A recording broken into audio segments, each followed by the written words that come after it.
Hello guys, नमस्ते। ढोकदिया मैले चाहिँ आज फुको चिउरा फ्राई गरेको छु।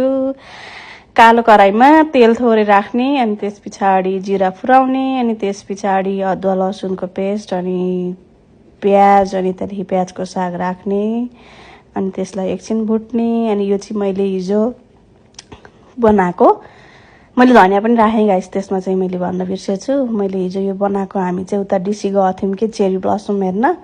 अनि त्यस पछाडि मैले थोरै अलिकति बिसार राखेँ, अनि त्यस पछाडि स्वाद अनुसार नुन राख्छु। अब अलिकति तपाईँलाई कति खान मन लाग्छ त्यति।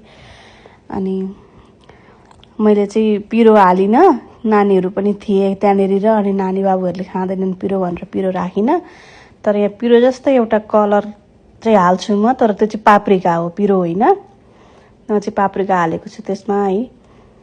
तर हिजो नि गाइस हामीहरू गएको थियौँ कि डिसी, कस्तो बिजी, कस्तो भिड, कति धेरै मान्छे आउनुभएको देख्नुभयो। मैले पाप्रिका भनेको थिएँ नि, त्यो चाहिँ पिरो होइन, कलर मात्रै हो। त्यो चाहिँ कलरको लागि मात्रै राखेको। मैले पिरोको लागि चाहिँ फाल्टै खोर्सानी र प्याज काटेर फेरि राखेको छु। ल हेर्नुहोस्, यो चाहिँ खोर्सानी पिरो खानेलाई हो यो। अनि त्यस पछाडि मैले अलिकति चिउरा राखेर भुटेँ। अब भुट्न थाल्छु म। तर फेरि मैले रियलाइज गरेँ कि हामी त धेरैजना छौँ, धेरै पो छौँ त खाने मान्छे, अनि खाइदेऊ छौँ सबै भनेर नि फेरि अलिकति चिउरा थपेँ। अनि चिउरा थपिसकेपछि मैले त्यसलाई एकछिन मजाले चलाएँ। निकै बेर चलाएपछि मात्रै यतिको भएको गाइस। नभए भने यो चिउरा चाहिँ मजाले फ्राई हुनका लागि टाइम लाग्छ। टाइम चाहिँ लाग्दैन, तर पनि मजाले मुसिँदैन। अब चिउरा धेरै छ, मरमसला कम्ती छ, त्यो भएर अलिक मुसिँदैन।